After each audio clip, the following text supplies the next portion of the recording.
राधानगरी तालुक्यातील दाजीपूर ते फोंडा घाट या परिसरात रविवारी रात्री तुफान पाऊस कोसळला। अचानक सुरू झालेल्या पावसामुळे घाट मार्गावरील प्रवाशांना मोठा त्रास सहन करावा लागला। यंदा अपेक्षेपेक्षा आधीच वळीव पावसाने राधानगरी जंगलाला झोडपून काढलं। त्याचा जंगलाला फायदा होणार असला तरी रब्बी पिकांना त्रास होणार आहे। गेल्या 4 दिवसांपासून राधानगरी तालुक्यातही प्रचंड उष्णता वाढली होती। अशातच रविवारी सकाळपासून ढगाळ वातावरण निर्माण झाल्यानं वातावरणात कमालीची घुसमट जाणवत होती। अशा परिस्थितीत रविवारी रात्री दाजीपूर आणि फोंडा घाट परिसरात जोरदार पाऊस झाला। सुमारे 2 तास पडलेल्या पावसामुळे राधानगरी जंगल ओलचिंब झालं।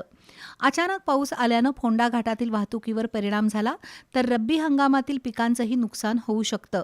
ढगाळ वातावरण कायम राहिल्यास बुरशीजन्य रोगांचा प्रादुर्भाव वाढू शकतो। यंदा फेब्रुवारी महिन्यातच राधानगरी तालुक्याला वळीव पावसानं झोडपून काढलं, त्यामुळे यावर्षी उन्हाळा सुद्धा अधिक तीव्र असेल याची झलक दिसून आली आहे। मात्र हवामानातील या अनियमित बदलामुळे शेतीसह मानवी आरोग्यावरही परिणाम होतोय।